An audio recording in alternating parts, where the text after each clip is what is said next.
Kaya ng mga magsasaka, nag-ano sila, nagmamagbot. Ito naman, nag-ano ng palay. Ang tawag nito sasabuwag. Ayan na. At matiyap lang ganat mat. Asa tatiyagin, sasabugan dito. Tasin nila mga may nagbot na ini man. Mga may nagbot na ini. Ato yung tatanistor as na tagmamagbot.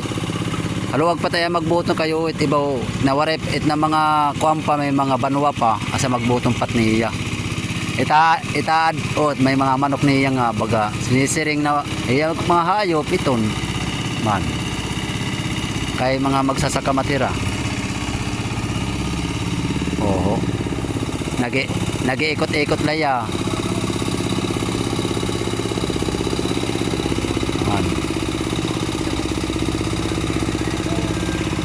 It karabaw. It gamit na light karabaw para kuha na light hindi rin natin nag-aarado. Nagkuha na light niya kumbaga nagsasawag hit nga magbot. Ito daw at pat na magbot. Doon. Kasi iton. Kakadalat at katagom ito ng karabaw kay siyempre niyan kahuman pag magbot hihilaon niya ito na magbot nga to hit kuan pinakamalig nira. So guys, ali naman kita didi kay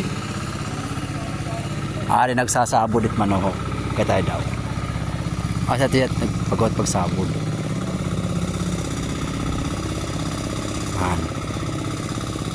Sinasabuyan yung yung lupa yan para makita nyo yung pagsasaboy ng lupa yan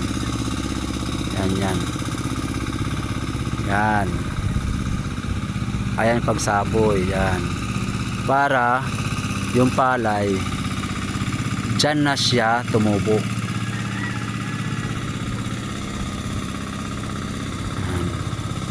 O diba guys, aseton. So tataniman yan mula yan doon sa may mga puno ng palawan papunta dito yan. Hanggang doon sa dulo sa may highway. Ayan yung bahay na yung magandang bahay yan, dito yan sa Barangay Bulao. Ayan yung bahay na yan kay kay Kambal yan. Maganda na bahay. So ayan yung taniman ng palay dito lang sa gilid ng kalsada. So yung kalsada yan yan. May dadaan na motor doon. Ayan yan guys yan. See you next time. Thank you for watching guys.